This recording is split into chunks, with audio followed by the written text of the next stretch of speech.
Howdy, guys, and welcome to Cliff Notes, and welcome to night number 59 of the overnight feed recaps for Big Brother season 25. Welcome to Saturday. Welcome to the weekend. The house guests are certainly happy to have the game going again. We now have an HOH of Cameron, who won Thursday night. We've got a veto competition that's taking place today. We'll talk about that in just a second. And most importantly, yesterday, we had nominations. Yeah, we finally have people on the block again. Cameron made the selection, and let's just get right to it. The people nominated for eviction this week are Felicia and Nicole. Neither one a huge surprise, especially Felicia. Cameron had made it pretty clear that she wants her on the block. She wants her out of the house. Yeah, Felicia's definitely the target this week, at least for right now. Now, with this house this season, who's to say? But for now, Felicia is on the block. Cameron wants her out. We'll find out what happens. It would make Felicia the final non-jury member of the season, which means she goes. Everyone else then becomes jurors for this season and the final two. So yeah, Felicia and Nicole are on the block. Nominations took place around, I don't know, 4:30 or so yesterday, Big Brother time. Kind of late for nominations to take place, especially since we kind of saw it coming. There weren't any huge surprises like we've had in some of Cameron's HOHs in the past. So yeah, around 4:30 or so. Just in contrast, when I was HOHer in my season, I didn't win HOH until midnight or so. Nominations were 9 o'clock the next morning. I didn't get a chance for a lot of one-on-ones. Cameron had them yesterday, but there wasn't a whole lot to them. So yeah, I don't know, but a little bit later on the nominations. But in the end, it is Felicia and Nicole. And so with that being said, let's talk about the feeds. We did have some conversations that took place, some strategic conversations, some people getting overheard that shouldn't have been overheard. And we got a new little teaser about something that may be happening with the veto competition itself. We're going to talk about that also. So let's just start off with the live feeds. Matt and Matt and Jag talking, Cameron and Bowie talking, a lot of talking. This is in the backyard. The backyard is still open. A lot of talking in the backyard about the upcoming veto competition today. Who might pick who for house guest choice, depending on what chips are drawn. Yeah, Matt and Jagger think that Matt could easily get picked if possible. Cameron is talking to Bowie, and Bowie's saying, if I get a chance, do you want me to host? And Cameron said, well, would you want to play? Bowie Jane is non-committal as always, saying, I'll do whatever you want, Cameron. Yeah, you want me to play? I'll play. You want me to play host? I'll be host. She really just keeps deferring to him. At one point, Cameron actually goes over to talk to Matt and Jag and says, look, should I put you up, Matt, or should I put Bowie Jane up? Should I pick you so that we have two people playing that we know are aligned in terms of objectives and not wanting to use the veto or not?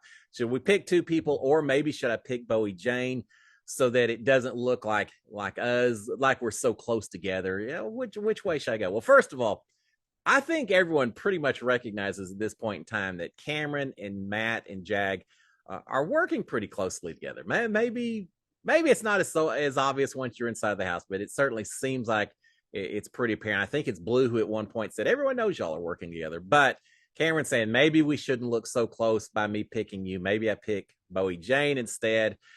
I don't know. Bowie Jane made it pretty clear that she would play if you wanted her to, but she would be just as happy not playing, getting other people to do all the work, that she'll just host to have fun with it. If I'm Bowie Jane, that's not the approach I'm taking when I'm talking to Cameron. Cameron's made it pretty clear that he's all for the gung-ho people, the people who are willing to take a shot in the game and take a little risk here and there. Bowie Jane's not doing that by not even wanting to play. So it's not the end of the world, just something that I would keep in mind going forward. But yeah, she says, I'll host or I'll play, whatever happens. It all depends on who draws the chips today. So a lot of scenarios that may not even make a difference. All right. Meanwhile, while that's going on, we've got Felicia and Nicole indoors preparing a feast. Blue helped a lot cooking this meal as well. They're cooking dinner, oxtails, meats, carrots, a pretty nice little meal. What are they going to do if Felicia's gone and they don't have her in there cooking these meals? They better get used to the bologna sandwiches and hot dogs pretty quick, or at least pack in as much as you can this week before she's gone. But they're inside cooking. Nicole and Felicia in particular end up going into the storage room to have a quick little chat while they can, while other people are outside and elsewhere. Felicia is telling Nicole that Felicia had told Cameron or Felicia's telling Nicole that she had told Cameron that since he likes America, maybe she should consider maybe he should consider targeting Corey instead of her and Nicole, because of course, if Cameron likes America, get Corey out of the house, and then you got her all to yourself, Cameron. So that's the pitch that Felicia gave to Cameron, and she's suggesting that maybe it didn't go over so well. That Cameron basically said, "Stop," and you don't be saying that. You know, just stop. Felicia at one point after that says, "You know, my mouth is going to get me kicked out of the house." In ways that she doesn't even imagine. It's kind of her mouth that now had Cirie and Jared turned against her, and Izzy as well. So yeah, it's created a little bit of an issue for Felicia. Didn't go over so well, her pitch to Cameron herself. All right, we've also got Felicia saying that she told Cameron that Cirie is the one who has the great social game, and that Cirie is undercutting everyone else in the house. So in other words, Felicia pitching that there's a whole lot of people in this house other than little video her, who Cameron should be targeting. And I kind of understand where Felicia's coming from, but good luck dissuading Cameron from going after her now that he's made that decision. All right, we've got Corey and Jag talking. Jag is worried about the relationship between Blue and Cirie and Nicole. They may be just a little too tight. They want to work with Blue. They just are always a little nervous that Blue seems so tight with these others as well. They're talking about America and Corey, and or they're talking about America as well. And Corey is saying that really America is the only girl left in this house who's willing to go to a Final Four with the three guys, with Corey and Matt and Jag. She's the only one. Everyone else would be worried about going forward with three guys, three competitive guys. But America, she's all on board. So again, Corey trying to make sure that Jag remains comfortable with America. Corey is also hinting that, I thought this was interesting when he said, Corey hints to Jag a little bit, says, you know, some people may want me gone so they can scoop up America themselves. I am aware that that's a scenario I've got to be a little nervous about. Is he talking about Matt and Jag? Is he talking about Blue and Cirie? There's a lot of people he could be talking about, but Corey certainly is aware that he, even if he is safe for this week, remains a target for a lot of people in this house. Corey also is telling Jag that Blue might need to go before Cameron. Remember, at one point there was talk about, man, as soon as one of these people comes back into the house, Jared or Cameron, we're going to get them back out as quickly as we can. Well, obviously it's not going to happen this week since Cameron is HOH, but Corey is suggesting that, hey, even beyond this week, you know, maybe Blue's a little bit more of a threat than Cameron is. Well, to your game, Corey, absolutely. If I'm Corey, I'm doing everything possible to get Blue out the door. Blue has shown that she carries grudges. She's still upset that Corey put her on the block. So yeah, Corey, do everything you can to get Blue out. Now, is Jag going to go along with that? I don't know. That's a little bit more of a push there, a little more iffy. All right, we do have Matt and Jag talking a little bit, and they're talking about how long do we keep Cameron? What do we do with this guy who right now we're working with, but he has shown that he is quite the competitive player in terms of winning comps and all that. So they're wondering how long maybe they should keep Cameron going forward. Matt is worried that, yes, if we keep Cameron, he's a huge shield. Other people will go after him before they go after us. So there's something to be said for that. But he's worried if they keep Cameron too long, then next thing you know, Cameron's won the whole game. Kind of like my season in Jackson Nicky. Yeah, I knew he was a nice shield. He was a protection. He was watching out for me and all that. But if you wait too long, he wins the whole thing. And so they're wondering the same thing about Cameron as well. They are thinking that with Cameron gone, they would be locked in to win. Who else are competitive players in this house that's going to win comp after comp? And certainly Matt and Jag feel pretty good about their abilities to compete in just about every competition. So that is certainly an advantage to getting Cameron gone, as they feel like they could run the house. it also makes some pretty big targets. It only takes one time where you aren't in control, and the other side could jump up and get you once that shield of Cameron is gone. All right, Jag is saying that, we don't have to decide right now. We can probably keep Cameron a little bit longer. He's not going home this week, and let's get a few of the other people out first that are bigger enemies, but let's not wait too long. But we can wait for a little bit. Jag also mentions that he'd really like to maybe consider going a little bit farther with Bowie Jane than they had considered in the past. I tell you, Bowie Jane's stock is rising. She may be downplaying a little bit, playing in veto with Cameron and all that, but going down the middle, being a bit of a floater hasn't been a bad tactic for Bowie Jane, because she certainly does not have a lot of blood on her hands. People are willing to work with her. Jag is mentioning at this part in time that he'd love to work a little bit more with her. He is saying that he really thinks that Bowie Jane is a little bit closer to Matt and Jag than she is to Corey or Cameron right now. So yet another reason to hold on to Bowie Jane. I'm not sure I completely buy that, Jag. I think Bowie Jane and Cameron are feeling somewhat tight right now with one another. I think Bowie's feeling pretty good about Cameron. So I am not sure she'd be as on board with Matt and Jag as she is with Cameron, but who knows? We will see as we go forward. But the main thing is they think that she's tighter with the two of them. So why get rid of Bowie Jane anytime soon? Matt is talking about kind of his ideal final five that he's envisioning, at least for now. And that would be himself and Jag and Corey and America and Bowie Jane. So those five people. So we see, and that would be a pretty good alliance, I do believe. So we're seeing them envisioning how they maybe play the end game on this thing, or get to the end game. All right. We've got Jag talking some more, Jag and Matt talking some more. Jag's warning Matt, saying, look, Blue's kind of this wild card here. He says Blue would probably take a shot at you and I before she goes after Corey or America. I don't know that I don't believe that for a second. I think Jag is trying to push that agenda a little bit, or that idea onto Matt, make Blue seem a little bit more dangerous, because I certainly think Blue would go after Corey before Matt and Jag. But Jag's telling Matt that, you got to watch out for Blue. Don't trust her too much right now. Jag is also worried about Blue as a competitor as compared to Corey and America. He said, I think Blue can win a competition. She could win a veto more than America and Corey could. Well, now Corey's already won something, but he's still thinking that, at least on the physical comps, Blue would have a better chance.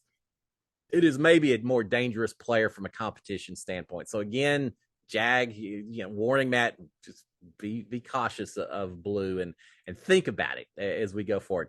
They both talk about the fact that after Felicia is gone this week, they want Nicole out next, and after that, then probably we go for Blue as our target after those first two ladies. All right, so they mentioned that. Jag saying that with all that in mind, everything they've talked about, he said at the same time, if Blue wants to go after Corey and America, and Corey and America want to go after Blue, go for it. He said, let them go after each other. That's fine. He and Matt agree, though, they're not doing dirty work for one another. They're not going to go after Blue on behalf of Corey and America. They're not going to go after Corey and America on behalf of Blue. They're going to leave all of them in the house to go after each other instead, and they're going to focus on their own objectives instead. All right, we've got Cameron showing up to the conversation with Matt and Jag a little bit later. He's saying that Blue said that her biggest target is Corey. Yeah, I believe that. And that if Cameron was to get rid of Corey, America will come running to him.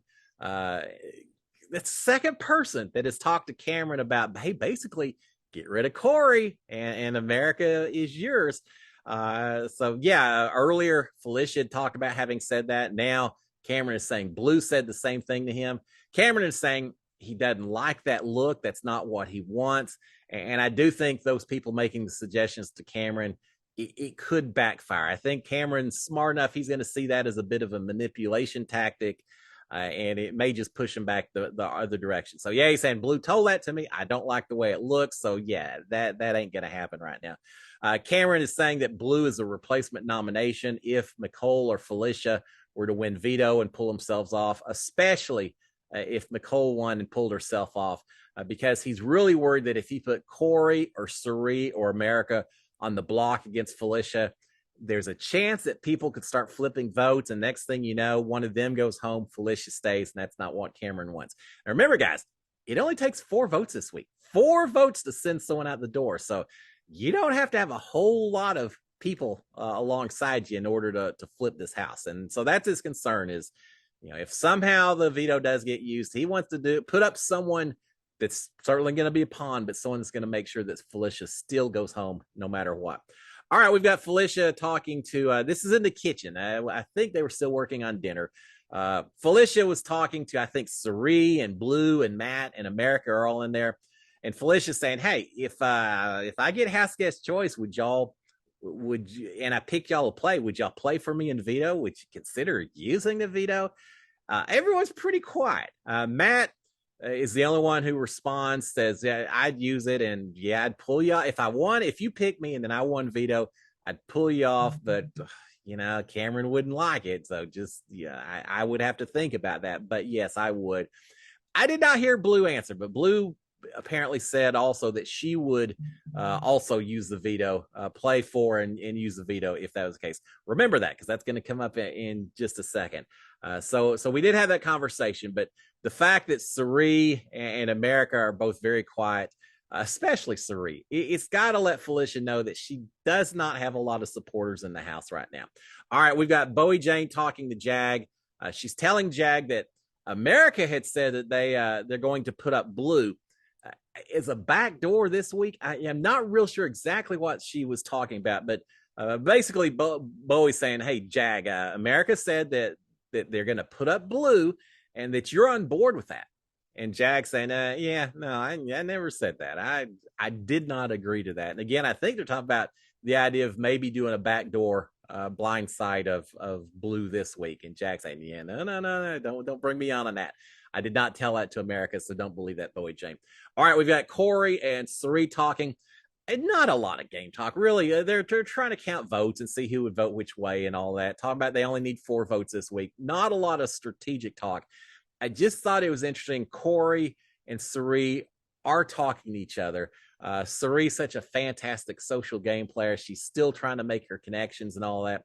Corey, you may have a house this side and this side, but Corey doing what he can to still maintain relationships as well. So these two are saying, we'll talk later, but just keep an eye on these two. I think there's a chance they could continue to try to work together and maybe make some things happen as they see some other groups consolidating around the house. All right. We've got now. Remember the talk around the kitchen and Felicia asking who had said they would fight for her and all that. Well, now think about hear the second part of this conversation. Felicia's complaining to Cirie. She's saying, I overheard that they're planning to vote me out. They don't want me in the house, and I'm a little upset with that. They're in the living room when they're having this conversation, and apparently, what she is referencing is that they had that talk in the kitchen with everyone. Well, then a little bit later, Blue was talking to Cameron, and she told Cameron that Felicia had asked everyone around the kitchen if they would play in veto and use it on her. And she tells Cameron at that point that, yeah, Matt said he would, and I said that I would also play for her and use it on her, but I'm not going to use the veto. If I win it, I'm not going to use the veto. We were both just lying when we said that. So she's telling Cameron this. Unfortunately, she doesn't pay enough attention to who else is nearby, because Felicia overheard Blue basically saying, "Yeah, now we're just lying to her. We're not going to use the veto on her." So yeah, a big misstep by Blue. God, doesn't it drive you crazy? The people that have a loud mouth and get overheard by other people in the house. Yeah, it drives me crazy. But yeah, Blue got overheard. So Felicia is pointing this out to Cirie. Definitely upset. Cirie doesn't really come back and say, "Oh yeah, that's horrible." Cirie's just like, so at that point in time, Felicia's got to understand that even with a couple of people committing to work with her earlier in the evening, she's now realizing that who can she trust at this point in time? Maybe Nicole, and that's probably about it. And Nicole's on the block with her, so not a good day, not a good night for Felicia. Now later, Blue does come into the comic room. I think it's the comic room. Comes into the comic room, talks to Felicia, and she tries to do some damage control. She says, I was just saying that for the benefit of Cameron. It wasn't really true. I just saying that because Cameron's there. I want him to not expect this, and I want to keep him off. Nah, and Felicia's not buying any of it. Felicia's just basically like, Yeah, she doesn't really gripe at her. She's just very much not buying what Blue's trying to spin as damage control. All right, we start getting after that. The feed started going throughout the evening. Kind of interesting. Now, is that really interesting? Because we lose the feeds a lot. This one was a little bit unique because at one point feeds were down for I don't know, an hour and a half or so. It seemed like they were down for a while. Something apparently showed up in the mirrors, and as we listen to the house guests talking, we start getting a little bit more information. Now it's hard because every time the house guests start talking about what they saw, the feeds cut again and again and again. So we missed out on a lot of the conversations. But from what we were able to pick up, scary ghost, or maybe not so scary ghosts. Ghosts started showing up in the mirrors inside the house. Does it have to do with just Scary Week not feeling like it's quite over yet? And it's just to try to keep the house guest on edge throughout the evening, perhaps? Or could they be some kind of clues leading up to today's veto competition, which we know that today's veto is some kind of promo, some kind of tie-in to the new Exorcist movie coming out that apparently CBS is going to be promoting as part of tomorrow night's episode. So yeah, the ghosts surely have something to do with the veto competition that's going to be taking place today. We have at one point, Blue said that Bowie had said that 5 ghosts appeared in the scary room windows. I think Corey had seen one also, according to America.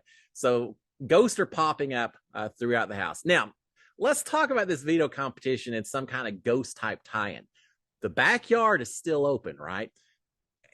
The backyard being open on a Saturday is unheard of. It has to suggest that the veto will not be played in the backyard. Instead, it's going to be played in the alternate location, which is an indoor location, which makes it very easy to have a very dark, very scary kind of setup. So I'm guessing that's what we're going to have, is either a pitch black room or a scary setting of some sort where all the house guests are going to be competing in.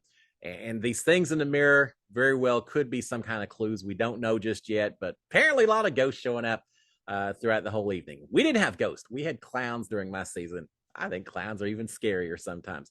All right, but they did see clowns throughout the evening. Feeds cut down whenever it happened, and then feeds cut whenever they start talking about it for the most part as well. So we don't know a lot, but we have heard the stories. We'll hear more after the veto competition today.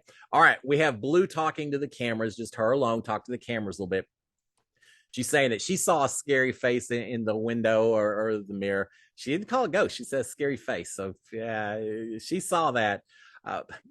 You remember The Exorcist, right? What was that girl's name? Scary. What was her name? Riley? Yeah, I could be right. I don't know. Anyway, remember how freaky she looked? If that face shows up in one of these mirrors in the middle of the night, it may just be hightailing out of that house. But anyway, Blue says that she saw a scary face in the window of the mirror. Blue's laughing that the pretty girls always go first. Yeah, the pretty girls and the girls the girls and the guys that are getting busy, and yeah, we can take all kinds of the typical horror movie, and maybe from that we can figure out who's the last survivor in this house going to be. Who's going to be the Laurie from Halloween that survives the whole deal? I hope that wasn't a spoiler for those of you who haven't seen Halloween. It's a 40-year-old movie. Scary movie. All right, moving on. I'm rambling today. But yeah, Blue saying, yeah, the pretty girls go first. So, hey, live life, and whatever happens, happens. She is saying that she hopes the veto could be a dark, scary room type competition. And again, I think it is going to be dark. It is going to be in their alternate location. She's talking about the veto itself, the pick. She thinks Felicia would probably pick either her or Matt if she gets house guest choice. Would she, after hearing what she overheard, would she still pick the two of them, or would she maybe pick someone that she thinks has the absolute least amount of chance of winning a veto instead of Felicia? I don't know. We're going to find out. Now, here's the big question. If Blue won the veto, would she use it to pull Felicia off the block? Now, I don't think she would use it to pull Felicia off the block because she's such a huge fan of Felicia. I mean, she's trying to get in tight with Cerise, so that's not the case. But would Blue use a veto to pull Felicia off in the hopes that then Cameron would be forced to maybe put up someone else, such as Corey, and maybe send Corey out the door? I don't know, but Blue wants to compete in this veto, and if she does, and if she wins it, then we can have an interesting Monday veto ceremony. So we'll find out. All right, we've got Blue and Matt talking to each other. Blue is warning Matt. She's saying, look, Cameron's going after the duos. He went after Jared, my duo. Then he went after Felicia, who's in a duo with Nicole. Next, he's going to go after Corey or America, get rid of that duo. And then Matt and Jag, y'all are the next duo left. He'll probably go after you. So don't feel like you're safe just because you're working with Cameron. So she is warning him, trying to plant some seeds. Matt is thinking that after that Nicole will go after Cameron. That, yeah, Felicia's a target. Felicia's probably going home. At that point, if Nicole wins HOH, you know she's going to swing right back at Cameron. So Matt's thinking that that may not be so horrible to have someone taking a shot at Cameron that's not them. So he's mentioning that and everything. Blue is wondering who the Vito replacement could be. Again, just kind of thinking what would happen if Vito was you. She's wondering about that. Matt said Corey or America. He said, yeah, Corey or America probably would be his picks if he had to use it. Now, I think he's just lying to Blue. I think he's just telling her what she wants to hear. I think it's part of why Matt, I think, is playing such a great game right now. Matt understands what other people want to hear in this house, what it takes for them to feel closest to him. And he's telling Blue something that probably won't come to fruition. But it's going to make her feel better, make her feel closer to Matt. So yeah, he's saying, yeah, if Felicia came off the block, probably Corey and America would go up next. But he says at the same time, Cameron's going to want to put up someone that guarantees that Felicia goes home if Nicole comes off the block. So whatever makes that happen is what he's going to do. Matt is saying that telling Blue that Cameron wants Corey gone next week. Again, he's telling her what he wants to hear. Says Felicia's his target. You're not going to change his mind on this, Blue, but next week he'd love to see Corey gone. So keep that in mind, Blue. Matt's also saying that Jag trusts Corey and America. Blue said, what do you think about Corey and America? And he said, well, Jag trusts him a lot. I don't know. Matt says he doesn't really care if Corey and America go home. He's fine working with them, but no sweat off his back if something happens. So in other words, Blue, you and I, we're not, you don't have to worry about me getting in the way. If they go home, they go home. It is what it is. Blue, again, telling Matt that she really sees Corey as the biggest threat in this house, that Corey absolutely needs to go home. And Blue is talking as well about as long as she and Jag and Matt stay tight together as a group, they can just take turns winning comp back to back cycles. They'll win them all. It'll get them to the very end. It makes perfect sense, but Blue, I think it's your turn to win a few competitions. One of those three has been a little lacking in the win department so far. So Blue grouping herself with the two of them as comp beast.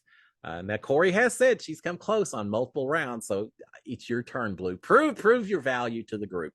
And with that, we shut it down. The house guests all in bed. I don't know, 2:00 or so, Big Brother time. They know they've got the veto comp today, so not a huge night up late. Again, in summary, Felicia and Nicole on the block. Felicia, the huge target, unless she wins veto. I think Felicia goes home next Thursday. Blue did not do herself any favors by being overheard by Felicia in saying what she did. And Blue still trying to spin Corey and America as the biggest threats in the house. A lot of scenario talk about what happens next week. We'll talk about it next week. Guys, y'all have a fantastic Saturday. I'll be back tomorrow to let you know what happened with this veto competition. And we'll see if it changes anything at all. Until then, guys, have a great Saturday. Giga Maggies. And I will talk to y'all tomorrow morning. SKD 143, my friends. Cheers. Bye.